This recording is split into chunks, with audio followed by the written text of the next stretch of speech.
Gurdwara M A Sahib के बाद गंगू माता गुजर कौर जी और छोटे साहिबजादों को अपने साथ घर ले आता है। आज इस वीडियो के जरिए हम उसी स्थान के दर्शन करेंगे जहां पे माता गुजर कौर जी और छोटे साहिबजादों ने अपनी तीसरी रात बिताई। दोस्तों, ठीक सामने आप दर्शन कर सकते हो उस ऐतिहासिक इमारत के जहां पे गंगू ने माता गुजर कौर जी और छोटे साहिबजादों को ठहराया था। अंदर से इस इमारत को देखकर आप अंदाजा लगा सकते हो यह कितनी सदियों पुरानी इमारत है और इसको आज भी कितने सुरक्षित तरीके से संभाल कर रखा है।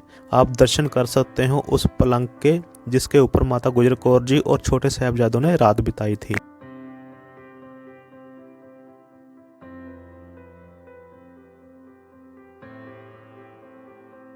हाँ जी दोस्तों, अभी हम पहुंच चुके हैं गुरुद्वारा श्री अटक साहिब पिंड सहेड़ी।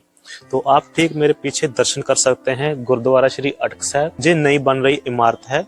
वीडियो में हमने पहले आपको गंगू पापी के पुराने घर के दर्शन कराए, जहां पे माता गुजर कौर जी ने छोटे साहिबजादों के साथ एक रात गुजारी। जैसा कि हमने पिछली वीडियो में देखा, माता गुजर कौर जी और छोटे साहिबजादे कुछ समय साधु की कुटिया में रुके थे। उसके बाद गंगू पापी उन्हें जहां अपने घर अटक साहिब ले आया। असल में उसका असली इरादा जहां लाने का ये था कि वो माता गुजर कौर जी के पास जो मूल्यवान वस्तु थी उनको चोरी करना चाहता था।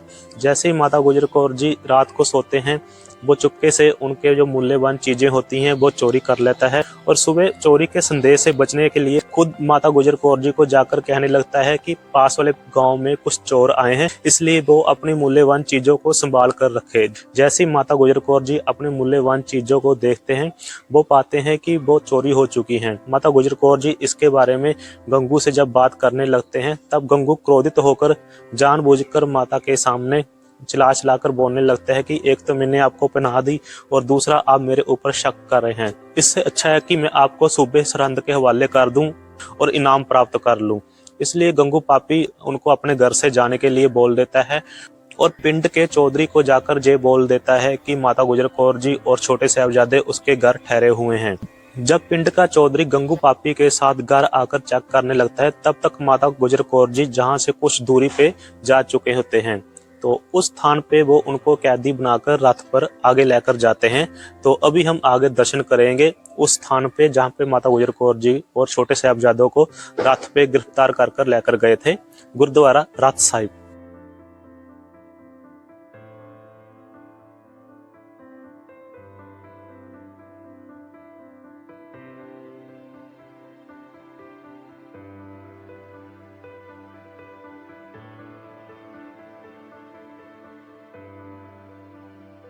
दोस्तों, अभी हम पहुंच चुके हैं गुरुद्वारा राज साहिब। की पिछली वीडियो में हमने देखा कि गंगू पापी माता गुजर कौर जी और छोटे साहिबजादों को अपने घर बुला लेता है और फिर उनकी सूबे सरहंद के पास शिकायत कर देता है और सरहंद सूबे के अधिकारी माता गुजर कौर जी और छोटे साहिबजादे को इसी स्थान से रथ पर गिरफ्तार कर मिरिंडे की ओर ले चलते हैं।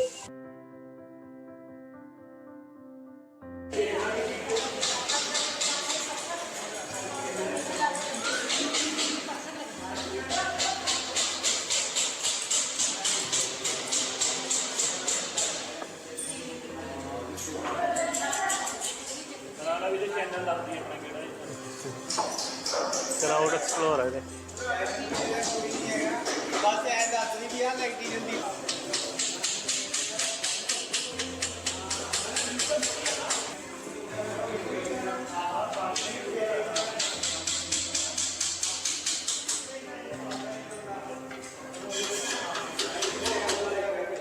अभी हम पहुंच चुके हैं गुरुद्वारा गुप्त खजाना साहिब।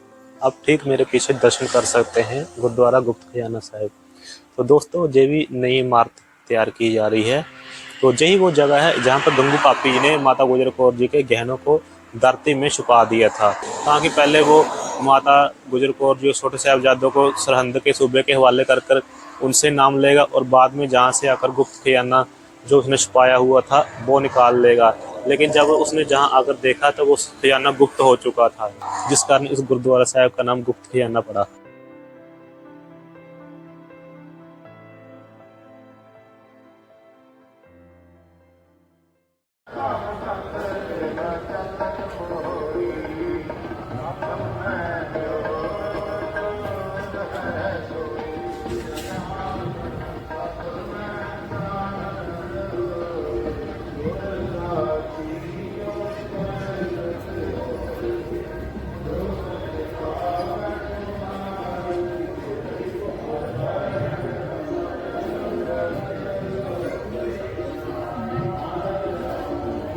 हाँ जी, अभी हम पहुंच चुके हैं मोरिंडा के गुरुद्वारा कोतवाली साहिब। दोस्तों, यही वो ऐतिहासिक जगह है जहां पे माता गुजर कौर जी और छोटे साहिबजादों को रात साहिब गुरुद्वारा के बाद जहां ले जाया गया, तो जहां उनको एक रात बंदी बनाकर रखा गया और अगले दिन यहीं से उनको सरहंद के लिए भेज दिया गया। तो आइए करते हैं दर्शन गुरुद्वारा कोतवाली साहिब।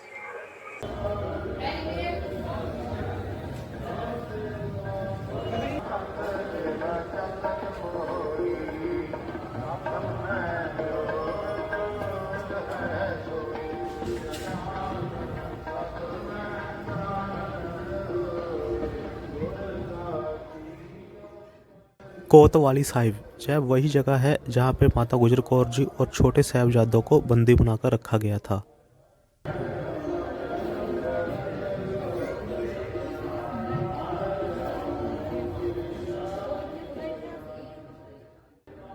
पुरातन श्री कोतवाली साहिब जी के इतिहासिक दरवाजे।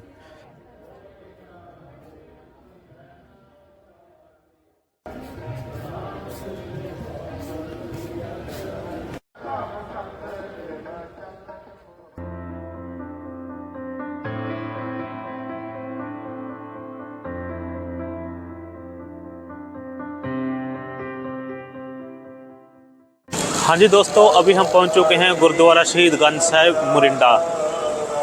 माता गुजर कौर जी और छोटे साहिबजादों को कोतवाली में एक रात ठहराने के बाद जब दूसरे दिन सरहिंद की ओर ले जाया गया, तब उनका रथ इसी स्थान पर रुका और इसी स्थान पर थोड़ा चिर विश्राम करने के बाद पवित्र खूह का उनको जल छिकाया गया था।